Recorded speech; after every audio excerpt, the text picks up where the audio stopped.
सत श्री अकाल जी, नमस्कार।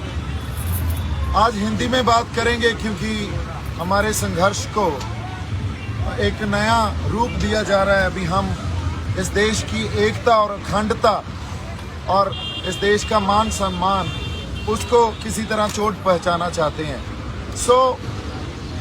पहली बात ये आपके लिए बड़ी ज़रूरी है समझनी कि जब कोई ऐसा संघर्ष शुरू होता है जहां लोगों के जेन्युइन इमोशंस, उनके जेन्युइन कंसर्न या उनके जेन्युइन राइट्स जो हैं उसका ध्यान नहीं रखा जाता, उसको इग्नोर किया जाता है, तो लोगों के मनों, उनके दिल के अंदर, उनके मनों के अंदर जो गुस्सा बड़े टाइम से एक उनके मन के अंदर जो गुस्सा रहता है वो किसी न किसी ऐसी सिचुएशन में, जब ऐसा संघर्ष चल रहा हो या ऐसे प्रोटेस्ट चल रहे हैं, उसमें फ्लेयर अप हो जाता है।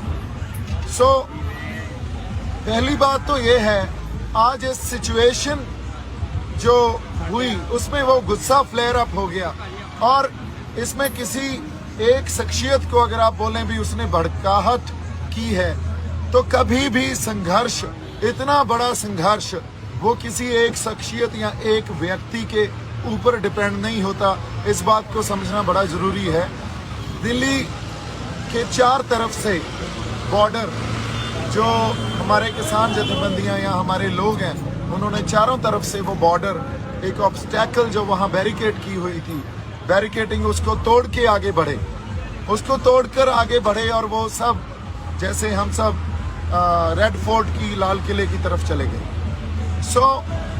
जब रेड फोर्ट की तरफ गए तो एक सिंबॉलिकली अपना रोष, अपना प्रोटेस्ट, अपना विरोध दर्ज करवाने के लिए जो नए कृषि कानून बने हैं उसको दर्ज करवाने के लिए हमने वहाँ निशान साहब भी लगाया, हमने किसान झंडा भी हमारा लगाया, किसान मजदूर एकता का नारा भी बुलंद किया, इसलिए किया, और पीछे उसके तिरंगा लगा हुआ है। जिस पोस्ट पे हमने झंडे लगाए उस पोस्ट के ऊपर कोई झंडा नहीं था, और ये झंडा हमारी इस देश की डाइवर्सिटी, जो हमारी डाइवर्सिटी है उसकी पहचान है। देखिए, आप डाइवर्सिटी को इस तरह मत देखिए, बी यूनिटी इन डाइवर्सिटी।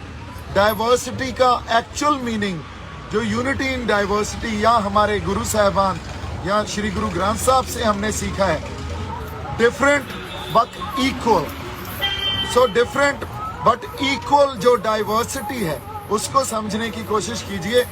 इस देश की एकता और अखंडता के ऊपर किसी ने सवाल नहीं उठाए हैं, किसी ने वहां से फिरकू और भड़काने वाली बातें नहीं की हैं। लाखों लोगों ने, इतनी बड़ी मोबिलाइजेशन हुई, लाखों लोग इस बहाव में बहे।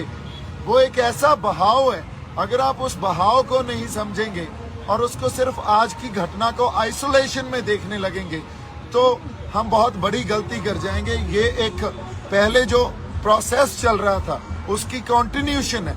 इतने समय से हमें 6-6, 7-7 महीने हो गए ये प्रोटेस्ट करते हुए। उस प्रोटेस्ट में 6-7 महीनों की कंटिन्यूशन है जो ये चल रहा है, जो आज हुआ। इसको आइसोलेशन में मत देखिए। ये घटना किसी ने सोच के या किसी ने प्लान करके किसी ने नहीं की है। ये एक जो बहाव है, एक फ्लो है, उस फ्लो में लोग संघर्ष में उन्होंने अपना प्रोटेस्ट सिंबॉलिकली जाहिर किया, जहां पहले उन्होंने निशान साहब और फिर किसान मजदूर एकता का झंडा लगाया और उसके पीछे तिरंगा लगा हुआ है। इस देश की एकता और अखंडता के ऊपर कोई सवाल नहीं उठाया। हम सिर्फ ये चाहते हैं भी हमें मान सम्मान से रखा जाए और वो मान सम्मान हर सबको मिले। जैसे यूनिटी इन डाइवर्सिटी को समझना है, यूनिटी इन डाइवर्सिटी को समझना भी हमें इस तरह पड़ेगा, different but equal and United. ये जो फलसफे हैं या हमारे सिद्धांत हैं, कई बार हम सिद्धांतक तौर पे एक दूसरे से कोई डिफरेंट जो हमारी बुद्धि होती है या डिफरेंट एक समझ रखते हैं, उसका मतलब ये नहीं हम एक दूसरे के खिलाफ हो गए। आज भी अगर किसानों ने या जो लोग गए थे दिल्ली, वो किसी को मारने थोड़ी गए थे, या किसी को हमने मारा हो, या कोई पब्लिक प्रॉपर्टी को हमने नुकसान पहुंचाया हो, या किसी दिल्ली वासी को हमने नुकसान पहुंचाया हो, या हमारे हाथ में कोई हथियार हो। हम तो अपने झंडे लेके गए और हमारे ट्रैक्टरों पे गए।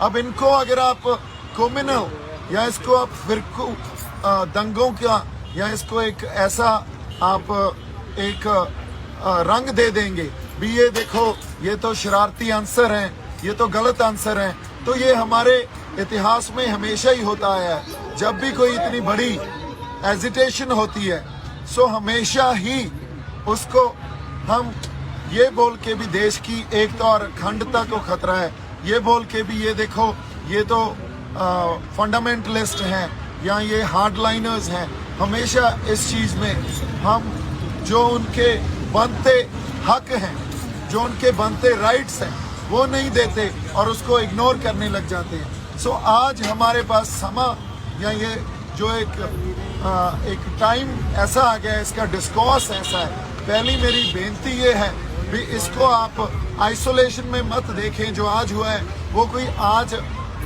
एक आइसोलेशन में या आज की घटना नहीं है, ये एक लंबा प्रोसेस था, उसकी कंटिन्यूशन है। और आज भी वहाँ सिंबॉलिकली हमने अपना रोष जताया है, बिना कुछ डिस्ट्रॉय किए, बिना किसी तरह की तोड़ फाड़ किए, बिना किसी तरह हमने पब्लिक प्रॉपर्टी हो या हमारे पुलिस फोर्सेस हो या किसी भी तरह का लॉ एंड ऑर्डर हो, हमने बिल्कुल पीसफुली, जो हमारा जमहूरी हक है, हमारा डेमोक्रेटिक राइट है, पीसफुली एक प्रोटेस्ट किया। और इस प्रोटेस्ट को अगर हम ये सोच रहे हैं भी इसको एक कोई शख्सियत या एक पर्सनैलिटी या एक आदमी इतना बड़ी मोबिलाइजेशन कर सकता है, सो ये बहुत बड़ी गलती होगी। आप लोगों के जेन्युइन कंसर्न समझिए, लोगों के इमोशन समझिए। एक मुझे ब्लेम करना है, किसी को भी ब्लेम करना, ये हमारी वही बात गलती होगी जो हम हमारे इतिहास में पहले से भी करते आए हैं। आज सबसे बड़ी ज़रूरत है भी हमें लोगों के इमोशंस को समझना चाहिए, उनके कंसर्न्स को समझना चाहिए, उनके सरोकार क्या है उसको समझना चाहिए और उस अकॉर्डिंगली हमें आगे डिसीजंस लेने चाहिए। मैं एक बार फिर आपको ये रिक्वेस्ट कर रहा हूँ, कोई भी भड़काने वाली बात नहीं कर रहा है। हर इंसान यहाँ आपसी प्यार, भाईचारक साझ और इस देश की एकता और अखंडता में विश्वास रखता है। किसानों को प्लीज़ किसी अलग नज़रिए से मत देखिए। किसानों ने सिंबॉलिकली बड़े पीसफुली जो हमारा डेमोक्रेटिक राइट है, जमहूरी हक है, उसको एक्सरसाइज किया है। वो सुप्रीम कोर्ट ने भी हमें दिया है, वो हमारा संविधान हमें देता है। और उसके आगे जो बात है, वहाँ फ्लैग पोस्ट पे कोई झंडा नहीं था, सो तिरंगा किसी ने नहीं उतारा। हमने सिर्फ अपना निशान साहब और हमारा किसान मजदूर एकता का जो हमारा झंडा है उसको वहाँ लहराया है। सो इतनी सी बात आपसे करनी थी मेरी तरफ से। आप सबको एक बार फिर निम्र बेनती है कि हम किसी को भड़काने के लिए ये प्रोटेस्ट नहीं कर रहे हैं। आज भी पीसफुल हैं, आप दिल्ली में देखिए सब पीसफुल हैं। और आज हम ट्रैक्टरों पे और खाली हाथ बैठे हैं। हमारे पास ज़्यादा से ज़्यादा हमारे ये झंडे हैं और कुछ नहीं है। आप यहाँ हमारे जो लोग हैं उनको देखिए, भाई किसी के पास कोई हथियार है? कोई हथियार है? हम अपने झंडे और अपने ट्रैक्टरों पे बैठे हैं। हमारा हथियार हमारे इस डाइवर्सिटी को समझने की कोशिश कीजिए। इस जो लोगों के जेन्युइन कंसर्न्स है उनको समझने की कोशिश कीजिए। इतनी बड़ी मूवमेंट किसी इंसान के या किसी पर्सनालिटी के या किसी एक व्यक्ति के उसकी वजह से नहीं खड़ी होती। ये मूवमेंट तब खड़ी होती है जब लोगों को उनके राइट्स नहीं दिए जाते, उनके जमहूरी हक नहीं दिए जाते। सो ये एक मास मूवमेंट है। मोबिलाइजेशन इतनी बड़ी इसलिए हुई है क्योंकि लोगों के जो दिलों में एक बड़े टाइम से बड़े it's been long that they had this what do you call it? I would say maybe anger within them. Since so long they were preserving it, and it had to be flare up at some point. So when it actually came out, so then this these incidents and this moment actually shaped up. So today, if we are not going to talk about their rights, we are not going to give them their rights, or we are not going to handle it with maturity and always play the blame game, then trust me, this is not going to stop. What we have to do is handle it with a lot of maturity, with responsibility, with purity, and that's what our people want. That's what we all want. As far as national security and integrity is concerned, nobody is questioning it, nobody is threatening it, nobody had intentions to do anything of that sort. We have just actually shown symbolically that it is a protest, it's a mass movement.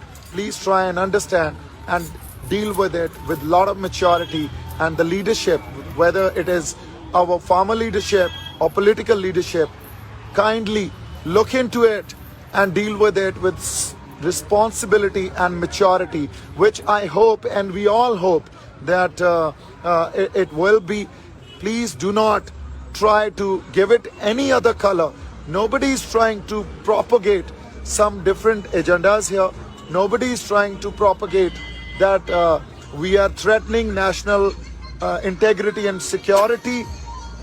Also, I would like to point out that Nishan Sahib, our Nishan Sahib, which our gurus have given us, it actually symbolizes when we have to fight against unjust or injustice. So that's what we've done. It was symbolically done. हमने किसी जगह कब्जा नहीं किया था, हमने कोई कब्जा नहीं किया, एक सिंबॉलिकली अपना रोष दर्ज करवाया है। मेरी तरफ से बहुत सारा प्यार और सत्कार। वाहिगुरू जी का खालसा।